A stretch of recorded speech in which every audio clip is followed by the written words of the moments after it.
Hello and welcome to Fiction Fans, a podcast where we read books and other words too. I'm Lily. And I'm Sarah, and today we will be discussing, hold on, this is a very, very long title. 500K per month as epic poet by Vincent, Vinnie The Weasel, Vulpikonek, introduction by Mister C.N. Sumbvert, Mentor-Helpmeet-Editor-At-Largess, T, with Chris Sumberg, sidekick Gopher, written by Chris Sumberg. I think it's Largess TM. You might have missed the M when you wrote it out. I did not write it out. I copied it from the Barnes & Noble listing. No, Barnes & Noble. Well, the cover on my ebook has the TM symbol. I mean, I would believe that it is supposed to be TM and that the Weasel did not write things correctly, because that is part of the joke. Very fair. But we can't get into that. No. There's a lot to say about this book. Yes. But first, what is something great that happened recently? Something great that happened recently? I don't really have a good answer for this week. Honestly, mine is that the week is over. Yeah, that was going to be mine too, I think. We're recording on the weekend, which is unusual because on Wednesday when we usually record, I was like, I fucking can't. It was just that kind of week. Yeah. But it's behind us now. It's Saturday. It is. The sun is nowhere to be seen, but is shining in my heart, so the sun is shining in California. Oh, there you go. It feels sunny because I don't have to do jack shit today. Except this podcast. And also other things. But it's not work, so it doesn't count. So that's my good thing. Time continues on, and this too shall pass. What are you drinking today? I have a green tea from Fortnum & Mason. It is called G&T.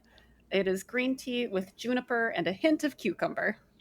Ooh, interesting. It is actually quite nice. It doesn't taste like a gin and tonic at all. Well, sure. But well, I am drinking an herbal tea called Winter Spice. It is peppermint, ginger, and chamomile, and then a long list of other things, but those are the main ones. That sounds nice. It also has a little bit of stevia in the tea part, so it's sweet without having to add anything, which I like. I know you don't. I was going to say that sounds less nice, but that is my personal tea taste. But it's warm and cozy. Delightful. Have you read anything non-podcast related recently? Read a lot of fan fiction, but I have not read any books. Besides this one, which we are going to discuss at length in just a couple of minutes. Same. I had to read this book in very small chunks. Yes. The narrative voice is a lot. I struggled with it, not gonna lie. It's very intentional, but also it's very intentionally annoying. It's part of the joke. So the fact that it was infuriating was good job, Sumbvert. Sorry, Sumberg. Sumbvert is the fake editor. Yes. Sumberg is the actual human author. Yes. And that name similarity has to be on purpose, right? Oh, absolutely. So I'm not going to apologize. I should. I won't. The main character / first person point of view narrator / self-help author. What genre is this book even? Fictional, non-fiction? Is that a thing? I would have called it satire. Oh, okay, yeah. You're right. There is actually a word for that. There is actually a word for that. I think it's satire. Before we get any further, I think it's worth explaining what this book is. It is a satirical look at writing advice books. So we have Vincent, Vinnie the Weasel, Vulpikonek giving writing advice to the reader, with interjections occasionally in the footnotes about his life or back and forth discussions with his editor, C.N. Sumbvert. And yeah, so that's the format of this book. It is particularly lambasting that kind of writing advice you see where it's how to make it rich publishing ebooks, or you can be a big name author. You just have to write for 2 hours a day every single day for 2 months, and suddenly you'll have a great novel. Like, really, really good job.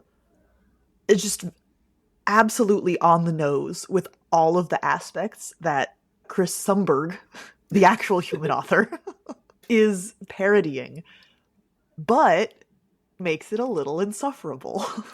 Yeah. And Sumberg reached out to us to request that we review this book on the podcast, or to ask if we were interested. And he did say that there's a little bit of plot in the footnotes. I don't necessarily think that he's wrong. There is a little bit, but I was definitely expecting more plot than we got. So I kept reading it, wondering when that was going to start showing up. And that also was a little hard for me. Mm. Yeah, you get new details about Vinnie the Weasel as you read on. You learn more about his personal life, but I don't know if I would call it plot. More like character reveal. Yes, I would say that you do learn more about the characters, but I definitely wouldn't call it plot. So my question is, Sarah, you are perhaps the only book podcaster in the history of the universe who is not trying to hawk a book in some way. You are the unicorn, the reader who is not also a writer. I will never be a writer. Writing is like pulling teeth for me. I hate it.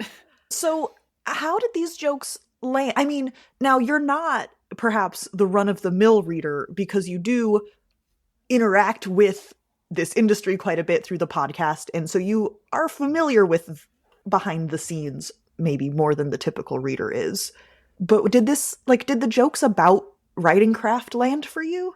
I mean, you know what rhyme and meter is, so it's not like you're out of the loop.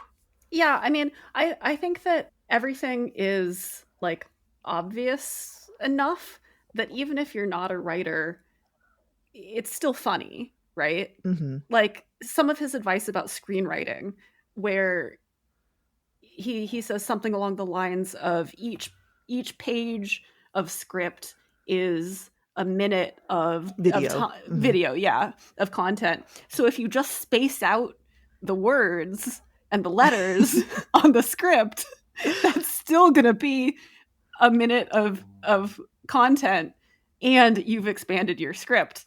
And like, you don't have to be a writer to know how ridiculous that idea is. Okay, fair enough. And there are some other, I mean, the first part where I actually did literally laugh out loud, it was more of a snort, but that counts, was, I mean, just the title of the book, right? 500,000 a month as epic poet. The idea that you can get rich writing poetry is, at its core, very funny. Yeah, I mean, the whole premise of the title is funny.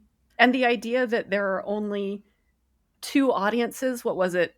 Magazines for women and religious magazines that pay good money for stuff. Like, the whole thing is just funny. I did think it was interesting. The cover, or I should say the title, doesn't actually reference money. I mean, it's obviously implied, but it's not $500,000 a month. It's $500,000 a month. And it doesn't use the word earn anywhere, which makes me wonder if that was Sumberg trying to get around actually being labeled as a scam or something. Or maybe I'm reading too far into it. It's possible. I just kind of attributed that to the whole concept of the weasel being incompetent. He is. Yes, that's true. He's not giving good advice, and he makes lots of, errors and spelling and stuff. So I just kind of thought that went along with the whole point of his character. It totally does. I was probably just like following a conspiracy theory too far. So much about this book is funny, and I want to go through point by point and say, this is why this is bad advice. But that's not fun for anybody, and you should just read the book. So let's just talk about maybe some of our favorite aspects of it as a written work, and then we can talk about some of our favorite bad advice. Yes. My favorite aspect is definitely the author parodies. So Vinnie the Weasel uses excerpts from famous works to give examples of the advice he's giving, and Chris Sumberg invented fake versions of real authors and parodied some of their famous works for the excerpts, and he did such a fucking amazing job. At least for the pieces that I recognized, I was blown away. Okay, so I guess this is a question for you, because I didn't recognize any of the, like, I've not read any of those authors really that he was parodying. And I was kind of assuming that the Weasel was making up those excerpts. Well, they're not necessarily direct excerpts from real work, but all of the authors, or at least I shouldn't say all of them, I didn't look them all up. I recognized at least 3/4 of the authors that were mentioned. I recognize the authors mentioned. Yeah. But for the excerpts specifically. Some of them are from real. So, I mean, not from real work, but like Frank the Bohemian Simeon Kafka, the 18th century French fiction writer. The excerpt is a parody of the Metamorphosis. Right. Like, I recognized that. I guess what I'm saying is, some of the poems, now again, like not all of the excerpts, I didn't fact check it. I guess what I'm saying is I didn't necessarily think that the excerpts were written in the style of the author because, well, A, I wouldn't recognize that, but B, I got the impression from other bits of the text, like where these excerpts were found, you know, in the garbage or whatever, that the Weasel was making them up. So even if the content was a parody, like I did recognize the Metamorphosis, but even if the content was a parody, I didn't necessarily think that the writing style was. And it sounds to me like you're saying that the writing style was also being parodied.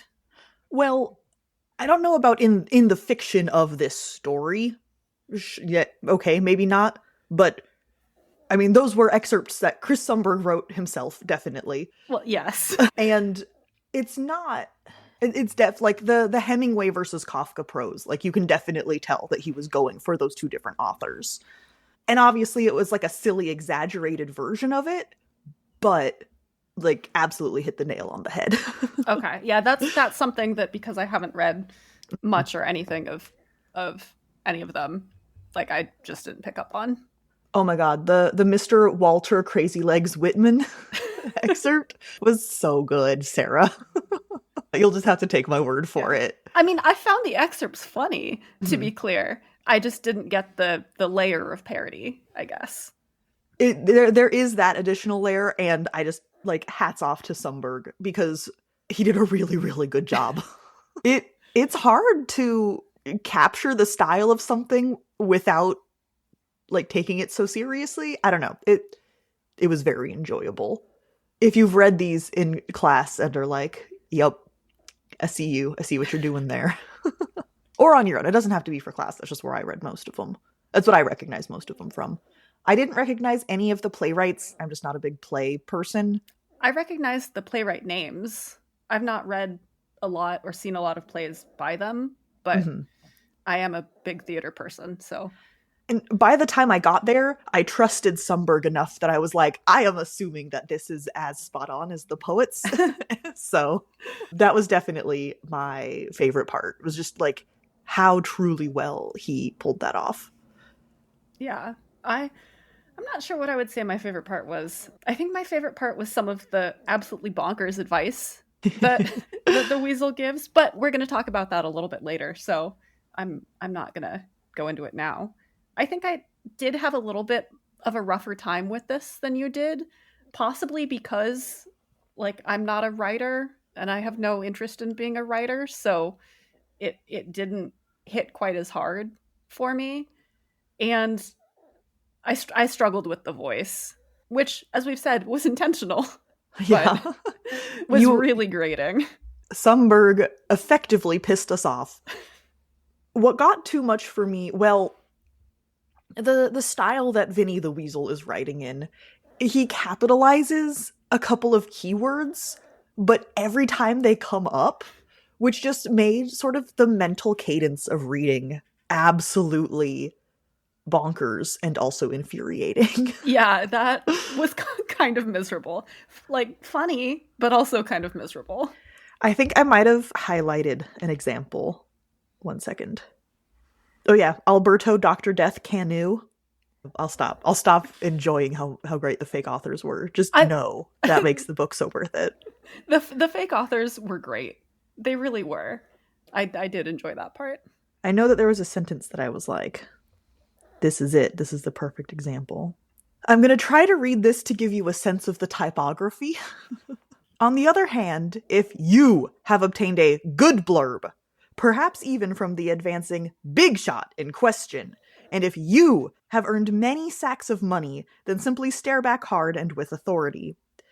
It's the combination of words in all caps and way over hyphenated that the rhythm is just uncomfortable. It really makes for difficult reading in a way that I was not anticipating. Yeah. Small chunks. Small chunks. I don't think that my chunks were small enough. Yeah. And the book itself is short, which is good. I don't think I could read 400 pages of this. No. Which is a testament to how well it's done, and yet. I mean, I wouldn't necessarily have minded it being half as long as it was, just because that voice was so difficult. But then we would have lost some of the really great bad advice, and that would have been a loss. So I don't know. That's true. The most on-the-nose bad advice, when I say on the nose, I mean making fun of something that I hear as advice that pisses me off, and so it delighted me to see him making fun of it, was the always write to who you're going to sell to, the really, huge focus on a marketable audience. I enjoyed immensely.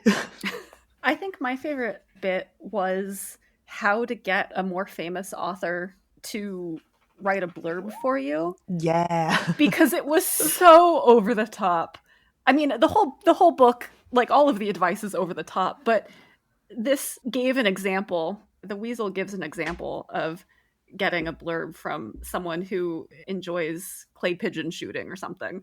And his advice is rent a helicopter, stay in a hotel the night before, and take a taxi to the helicopter while shaving, then get in the helicopter, parachute down, shoot clay pigeons while you're parachuting, and then give your book to the author, and then follow the author home, and then stalk the author, and it's okay if you get a restraining order. It was just so silly that I loved it. Very unhinged. Yes. That was also, I think, where we started seeing more plot get brought into the book. Still with the wishy-washy definition of plot that we're using. But, I mean, that was clearly a personal experience that Vinnie the Weasel was telling us, right? Because he's talking about how, by the way, you should shave your leg, otherwise ripping the duct tape off was going to really hurt. That's one of the first times where we start seeing more of his personal experiences. Because the first, at least half of the book, is just the advice. And we don't get as much of him in it. Yeah, I'd say the first half is the writing advice. And then we start getting into him talking a little bit, or talking around anyway, things that he has done. And I did enjoy the back half of the book better when it was not just the writing advice, because like I've said, I'm not a writer. I have no interest in being a writer. That bit just went on a little bit long for me.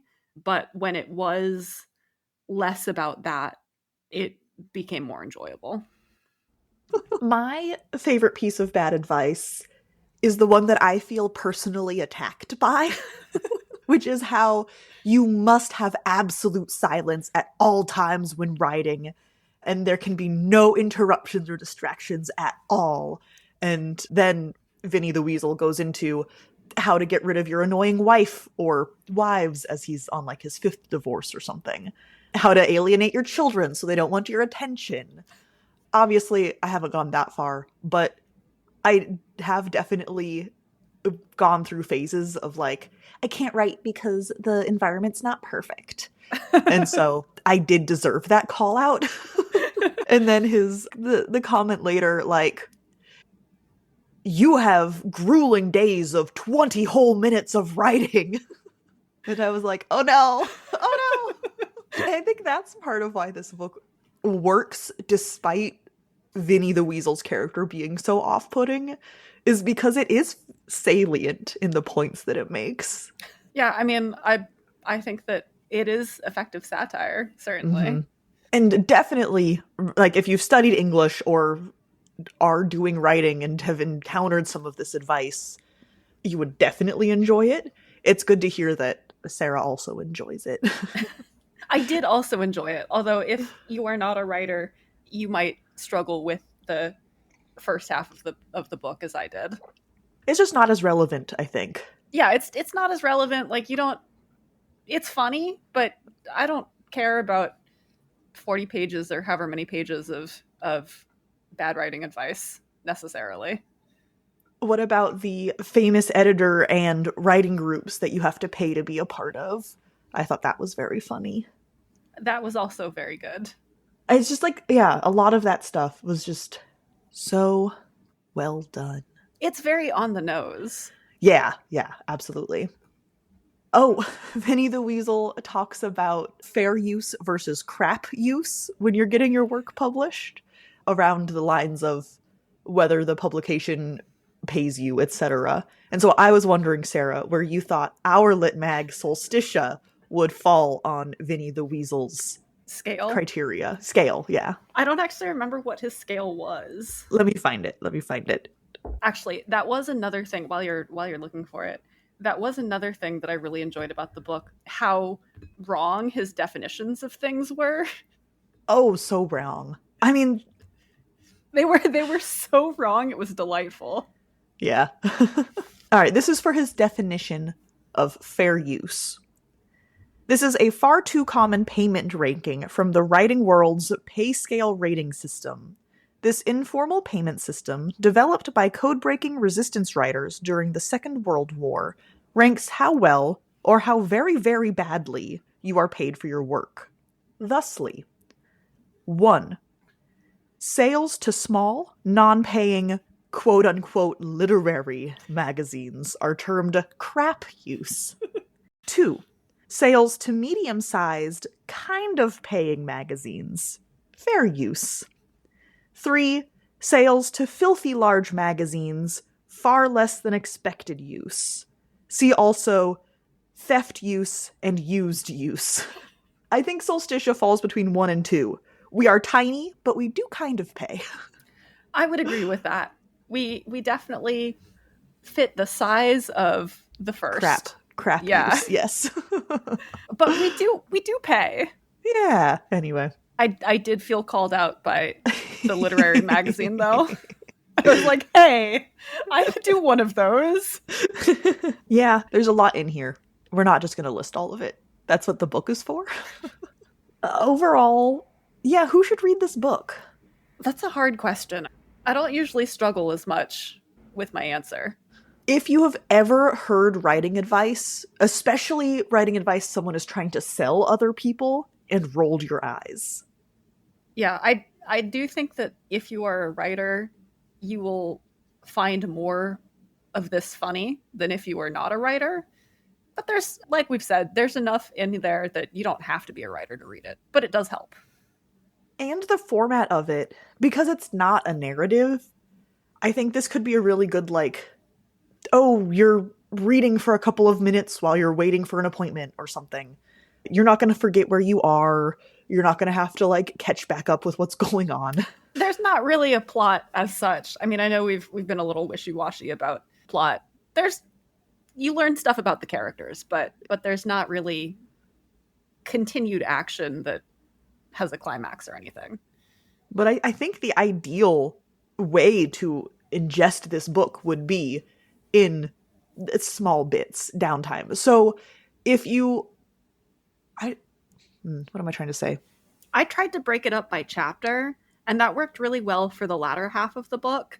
but for the writing advice, it was still not small enough chunks for me personally.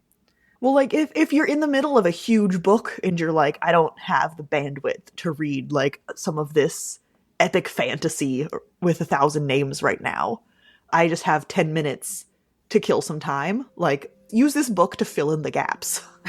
Yeah, I do think it would be good for that. It would work really well in just bite-sized pieces. You don't have to sit down and read the whole thing. You don't have to finish it in a reasonable time frame, because you're not going to forget what's happening, because that's not the point of it, right? Yeah. So, like, really draw it out and take your time and just enjoy the silliness. Thank you so much for listening to this episode of Fiction Fans. Come disagree with us. We're on Blue Sky and Instagram at FictionFansPod. You can also email us at fictionfanspod@gmail.com or leave a comment on YouTube. If you enjoyed the episode, please rate and review on Spotify and Apple Podcasts, and follow us wherever your podcasts live. We also have a Patreon where you can support us and find exclusive episodes and a lot of other nonsense. Thanks again for listening, and may your villains always be defeated. Bye.